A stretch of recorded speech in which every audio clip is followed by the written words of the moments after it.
Kamusta kayong lahat? Nandito na naman tayo sa Filipino Chill Recap. At ngayon, pag-uusapan natin ang action thriller film na tinatawag na How It Ends. At bago tayo magpatuloy sa shoutout muna natin sina J.R.A. Shahad, Romano Espanilla from Makati, Manila, Zaires Anthony Valenzuela from San Antonio, Laguna, Raymond Riabalds from Rawi Libon, Albay, Mob Battle, John Robert Gonzalez from Malabon, Barangay Katmon, Dark Nero, Nobi from Bulihan, Cavite, Rondenzel Cuatro Buhawe from Masbate at RX Gasarden from Zamboanga City. Isipin mong biglang gumuho ang mundo. Walang may alam kung paano ito nangyari, pero sa gitna ng kaguluhan, may isang lalaking desperadong naghahanap sa kanyang buntis na asawa, si Will. Kagagaling lang ni Will pabalik sa isang lungsod na halos wasak na. Umuulan ng abo sa paligid at nagkalat ang mga iniwang sasakyan sa kalsada. Mabilis siyang kumilos at kumuha ng gas mask mula sa isang fire truck. Habang naglalakad siya sa sirang syudad, nadaanan niya ang mga bangkay, sunog na mga kotse, at usok na tumataas mula sa mga gusali. Sa wakas, narating niya ang dating apartment nila. Umakyat siya gamit ang fire escape at pumasok sa bintana. Sa pader, may iniwang mensahe si Samantha, nagsasabing saan siya naroon. Agad siyang bumalik sa kotse para hanapin muli ang kanyang asawa. Habang nasa biyahe, naalala ni Will ang mga nangyari ilang araw lang ang nakalipas. Nasa ospital siya noon kasama si Samantha, at doon nila nalaman na magkakaroon sila ng anak na lalaki. Pagkatapos ng appointment nila, tumuloy na si Will sa airport. Pagdating niya sa Chicago, tinapos muna ni Will ang lahat ng business meetings niya, bago dumiretso sa bahay ng mga magulang ni Samantha, sina Paula at Tom. Sa hapunan, diretsahang tinanong ni Tom si Will tungkol sa tunay niyang intensyon para kay Samantha. Sumagot si Will na maayos ang trabaho niya at hindi siya nakikipagrelasyon kay Samantha para sa pera.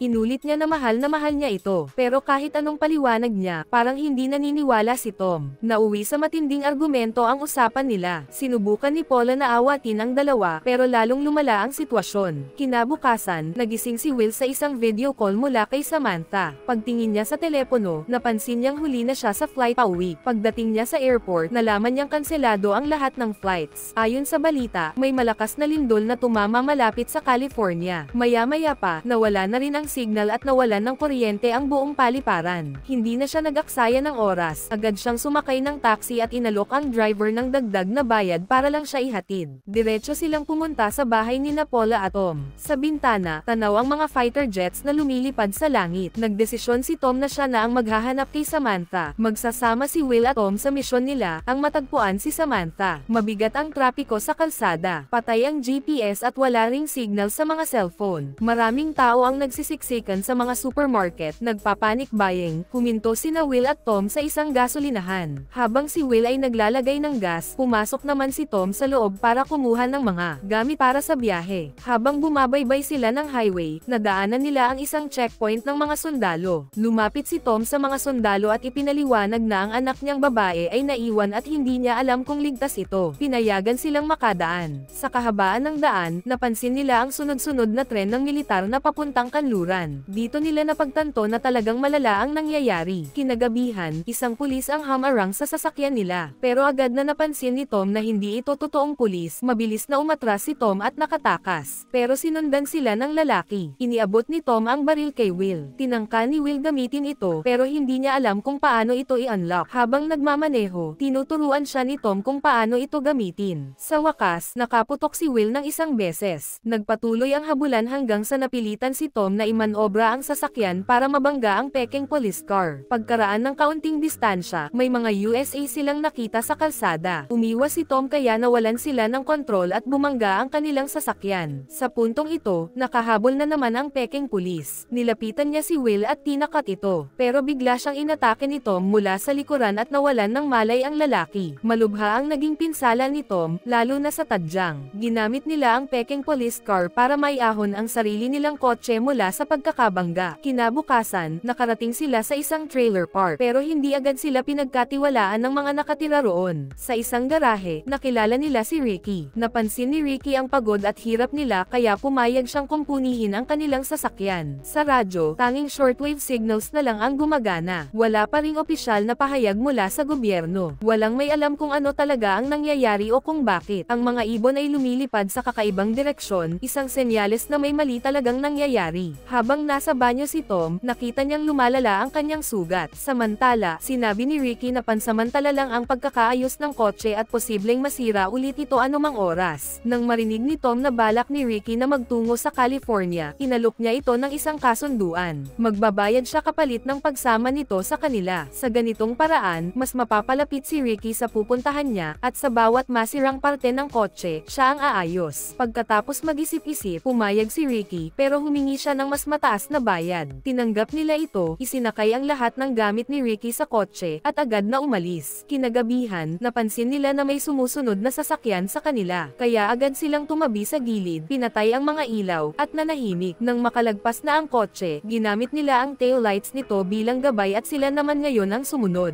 Ilang sandali pa, tiningnan ni Ricky ang kanyang compass at napansin niyang umiikot ito ng mabilis. Bigla na lang, may isa pang sasakyan na mabilis na lumitaw mula sa gilid ng kalsada. Halos mabangga si Will, pero nakaiwas siya sa huling segundo. Bumangga ang bagong sasakyan sa sinusundan nila, at parehong kotse ay lumihis sa kalsada at naaksidente. Agad tinignan ni Will ang unang kotse, pero wala nang nakaligtas. Samantala, nilapitan ni Ricky ang pangalawang sasakyan at nakita ang isang patay na babae, pero buhay pa ang asawa nito. Pilit itong nagsasalita pero walang lumalabas na boses. Binalikan ni na Tom at Will ang kotse, pero nanatili si Ricky sa labas, tila iniisip kung may kahulugan ang mga bangkay na nakita niya. Sa mga oras na yon, may isa pang kotse ang huminto at ilang lalaking may kakaibang hitsura ang bumaba. Naging alerto si Tom at agad pinaharurot ang sasakyan para makalayo, pero nagpumilit si Will na balikan muna si Ricky. Kaya mabilis siyang binalikan ni Tom, pinasakay, at saka muling umalis. Doon inamin ni Tom na kung hindi nagpumilit si Will, hindi niya talaga balak isama si Ricky. Galit na galit si Ricky dahil halos maiwan siya at sinabi niyang hindi na niya aayusin ang kotse nila. Bigla namang binigla ni Tom ang takbo ng sasakyan, kaya nabunggo ang mukha ni Ricky sa upuan sa harap. Ilang oras ang lumipas, huminto sila sa isang gasolinahan. Habang nagpapahinga, napansin ni na Ricky at Will ang kakaibang itsura ng mga ulap sa langit, parang may mali. Biglang tumama ang kidlat sa isang poste malapit sa kanila at nagsimula ang isang matinding bagyo. Dahil sa lakas ng ulan, hirap na hirap si Tom sa pagmamaneho. Kahit bukas ang ilaw ng kotse, halos wala silang makita sa daan. Kaya nagdesisyon silang pansamantalang sumilong sa ilalim ng isang tulay hanggang hamupa ang ulan. Kinaumagahan, bumalik ang linaw ng panahon at nagpatuloy sila sa biyahe. Habang dumadaan sila sa isang radio tower, nakasagap ng signal ang radyo. Narinig nila sa ulat na wala ng internet sa kahit saan. Wala na ring signal ang mga cellphone. Kahit paulit-ulit subukan, wala pa ring balita mula sa gobyerno. Lahat ay walang alam kung anong nangyayari at bakit. Pagdating nila sa labas ng isang bayan, hinarang ng mga tao ang daan gamit ang kanilang mga sasakyan. Lumapit ang sheriff at tumingin ng masama sa kanila. Hindi sila pinapasok, pero nang banggitin ni Will na may kakilala siya roon at binanggit ang mga pangalan, pinayagan din silang pumasok. Dumiretso si Will sa bahay ng kaibigan niyang si Meg. Litong-lito si Meg at umiiyak, sinabing hindi pa rin niya makontak ang asawa niyang nasa business trip noong mangyari ang lahat. Sinamantala ni Will ang pagkakataon para makaligo. Si Ricky naman ay nagkumpuni ng sasakyan at si Tom ay nag-refill ng tubig. Patuloy ang pag-iyak ni Meg habang iniisip ang asawa niya. Pinakalma siya ni Will at sinabing magiging maayos din ang lahat pero hindi siya maaaring magtagal doon. Pagkatapos, nagpatuloy na ulit sila sa paglalakbay. Ilang kilometro lang ang layo, may nakita silang makapal na usok. Bumagsak ang isang military airplane sa lugar na iyon. Agad nilang inisip na baka may umatake na sa bansa. Maya-maya pa, narating nila ang isang water park at nagsimulang maghanap ng gamit. Si Ricky ay tumalon sa pool para lumangoy, pero nagulat siya, sobrang init ng tubig. Bigla namang dumaan ang isang military helicopter sa himpapawid. Tumahimik silang tatlo at nagsimulang maghalughog ng gamit sa paligid. Pero nang makita nila ang kalagayan ng lugar, napagtanto nilang wala nang natirang gamit, lahat ay nauna ng kinuha ng ibang tao. Walang laman ang cash register, lahat ng gulong ng sasakyan ay pinagsasaksak, pero may mga lata ng gasolina na maaari pa nilang punuin. Dahil sa iniindang sugat ni Tom, hindi siya makapasan ng mabibigat, kaya si Will ang kumuha ng buong responsibilidad. Gabi na habang nagmamaneho sila, nadaanan nila ang isang antena at biglang nagsimulang tumanggap ng notifications ang cellphone nila. Tumanggap si Tom ng mga mensahe mula kay Samantha, mga voicemail kung saan sinasabi nitong mahal niya siya, pero halos puro static lang ang maririnig sa boses ni Samantha, at bigla na lang napuputol ang mga mensahe. Sinubukan din ni Tom na tawagan si Paula, ang asawa niya, pero wala pa ring signal. Maya-maya, may napansin silang mga taong nakapila sa kalsada, matindi ang ubo ng bawat isa. May makapal na usok sa di kalayuan, at habang papalapit sila nila, nakita nila ang nakakatakot na tanawin, nasusunog ang buong lugar. Dahil sa takot, iminungkahi ni Ricky na bumalik na lang sila. Pero sabi ni Will, wala na silang ibang daan. Kaya pinaharurot niya ang sasakyan. Ilang minuto pa, may babaeng lumitaw sa daan, humihingi ng tulong. Sira ang gulong ng kotse niya sa gilid. Naawa sina Ricky at Will at gusto siyang tulungan, pero biglang may lumabas na mga armadong lalaki. Doon nila napagtanto na pinilit lang ang babae para magpanggap at iligaw ang mga dumadaan. Plano pala nilang nakawan ng gasolina sina Will. Sinubukan ni Will labanan ang isa sa mga lalaki, pero agad siyang napatumba. Si Tom naman ay tinangkang kunin ang baril pero natamba rin siya dahil sa sakit ng kanyang bali sa tadyang. Pinilit nilang si Ricky ang mag-refill ng gasolina sa mga tangke ng mga lalaki habang ninanakaw din nila ang ibang lalagyan ng gasolina. Pagkatapos ng insidente, bumalik sa kotse ang tatlo. Inalok ni Will ang babae na sumama sa kanila pero pinili nitong manatili sa tabi ng asawa niyang walang malay. Habang umaandar na sila, hinabol sila ng grupo ng mga lalaki sa gitna ng makapal na usok. Nagsimula silang pagbabarilin, kaya ibinangga ni Will ang kotse sa sasakyan ng mga kalaban. Paulit-ulit na umuubo si Tom, hindi na niya magawang gamitin ang baril, kaya iniabot niya ito kay Ricky at sinabing siya na ang bumaril. Ilang putok ang sumablay, pero sa wakas nataman ni Ricky ang gulong ng kalaban at tumilapon ang kanilang sasakyan. Mabilis na lumabas si Ricky para bawiin ang mga canister ng gasolina, pero may isang lalaking pilit pa ring humahawak dito. Nakuha ni Ricky ang isa sa mga canister, pero napansin ni Will na may tumatagas na gasolina mula sa sarili nilang kotse. Delikado, pwedeng sumabog anumang oras. Kaya tinawag niya si Ricky at sinabing tumakbo na agad. Mabuti na lang at malayo na sila nang sumabog ang kotse. Ilang sandali pa, sinabi ni Ricky kay Will na ihinto ang sasakyan at bumaba siya. Ramdam niya ang matinding guilt sa mga napatay sa aksidente. Naniniwala siyang kung hindi siya bumaril, hindi sana bumaliktad ang kotse ng mga iyon at baka hindi sila namatay. Kung hindi siya kumilos, baka sila pa ang napatay dahil tuloy-tuloy ang putok ng mga kalaban. Makalipas ang ilang oras, sumikat na ang araw, pero hindi pa rin bumabalik si Ricky. Tinawag siya ni Will pero walang sumagot. Pagkatapos ng kaunting paghihintay, napilitan silang magpatuloy sa biyahe. Bigla na lang nagsimulang umubo si Tom ng dugo. Maya-maya, huminto sila sa isang crash site kung saan may mga banggaan ng sasakyan at isang tren. Plano ni Will na maghanap ng gasolina sa lugar na yon. Pagbalik niya, nadatnan niyang hirap ng huminga si Tom. Agad siyang kumilos at tinusok ng karayom ang dibdib ni Tom para maibsan ang pressure. Nakatulong ito para makahinga ng mas maayos si Tom. Pagkalipas ng ilang minuto, nagpatuloy sila sa biyahe. Doon pinanggakuan ni Will si Tom na aalagaan niya si Samantha. Habang bumibiyahe, nagbalikan sa kanila ang mga alaala ng nakaraan. Sa wakas, inamin ni Tom na mabuting tao si Will. Alam niyang buntis si Samantha, at ngayon ay kumbinsido na siyang magiging mabuting ama si Will. Pagsapit ng gabi, habang tumatawid sila sa isang tulay, napansin nilang may mga iniwang sasakyan sa gitna ng daan. Biglang may mga armadong lalaki na hamarang sa kanila. Nakiusap si Will na palusutin sila, sinabing dadalhin niya ang kaibigan niyang papunta sa ospital. Pero tumanggi ang mga lalaki. Doon na naisip ni Will na kung titigil siya roon, delikado sila. Kaya mabilis niyang ini-reverse ang sasakyan at agad silang hinabol ng dalawang lalaki na nakamotorsiklo. Pero naipwesto ni Will ang kotse ng maayos kaya bumangga at bumaliktad ang dalawang motor. Pero may truck namang nakaharang sa daan. Kahit hirap na hirap, pinaputukan ito ni Tom habang si Will ay mabilis na umiwas. Sa wakas, nakatawid na rin sila ng tulay. Pero hindi na kinaya ni Tom ang sakit. Doon siya binawian ng buhay sa likod ng sasakyan. Ilang sandali pa, huminto si Will at tahimik na tinitigan ang katawan ni Tom. Hindi niya alam kung anong susunod na gagawin.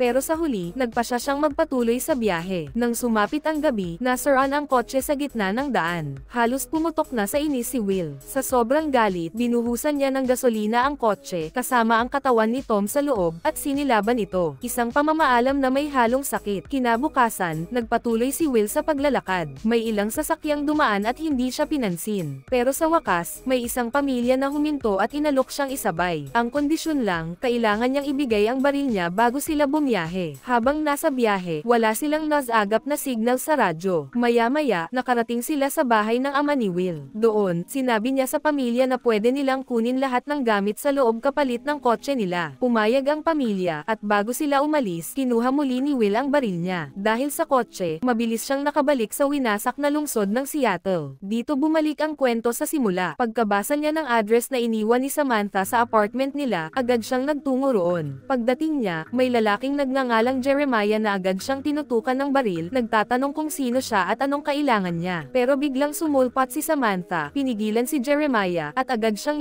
yumakap kay Will. Nang medyo kumalma ang lahat, ibinalita ni Will kay Samantha ang tungkol sa ama nito. Sinabi rin niyang kung hindi dahil kay Tom, baka hindi siya nakaabot sa lugar na iyon. Kinagabihan, nagising si Will at lumabas ng bahay. Nakita niyang magkasamang nakaupo sa tabi ng apoy sina Samantha at Jeremiah. Doon nabanggit na marahil ay malakas na lindol ang sanhi ng lahat ng kabuluhan. May babala rin daw mula sa pulisya na kailangang lumikas ang lahat. Pero ayon kay Jeremiah, hindi raw siya naniniwalang lindol iyon. Naniniwala siyang may ibang bansa na naghulog ng nuclear bomb. Masyado raw kasing mabilis ang lahat. Pero hindi naniniwala si Will. Sabi niya, kung totoo man ang sinasabi ni Jeremiah, dapat ay patay na siya sa radiation dahil galing siya mismo sa lungsod. Bukod pa rito, paulit-ulit na hinihingi ni Jeremiah ang baril ni Will para lang daw ito makita na para kay Will ay kainahinala. Maging si Samantha ay sumang-ayon sa kanya. Sa kabila ng lahat, pagkatapos ng mahabang pagkakahiwalay, nagkaroon sila ng tahimik at matamis na sandali. Pero biglang nakaramdam si Will na may gumagalaw sa kotse. Pagtingin niya, si Jeremiah pala iyon. Kinaumagahan, kinumpronte niya si Jeremiah tungkol dito. Sagot naman ng lalaki, tinaboy lang daw niya ang dalawang bata na nagtangkang lapitan ang kotse. Ayon sa kanya, tumakbo raw ang mga bata papunta sa gubat at kung hindi naniniwala si Will, pwede raw nila itong puntahan. Pagdating sa gubat, wala silang nakita kundi mga USA doon na pagtanto ni Will na may mali kay Jeremiah, kaya diretsahang sinabi niya, isasama niya si Samantha palayo roon. Tinanong niya kung sasama ba si Jeremiah, pero sumagot ito ng malamig, hindi siya aalis. Pagharap niya, tinutukan na siya ng baril, pero nauna si Will, pinaputukan niya si Jeremiah at napatay ito. Bigla na lang may paparating na itim na ulap na napakabilis at mukhang delikado. Agad niyang tinawag si Samantha at sabay silang sumakay sa kotse at humarurot palayo. Buong bilis silang tumakbo habang hinahabol ng isang napakalakas na sandstorm. Dito na nagtatapos ang pelikula. Wala tayong kasiguraduhan kung sila'y nakaligtas, pero may pag-asa pa rin. Kung nagustuhan mo ang video, bigyan mo ng like. Huwag kalimutang mag-subscribe sa channel. Kita-kits sa susunod.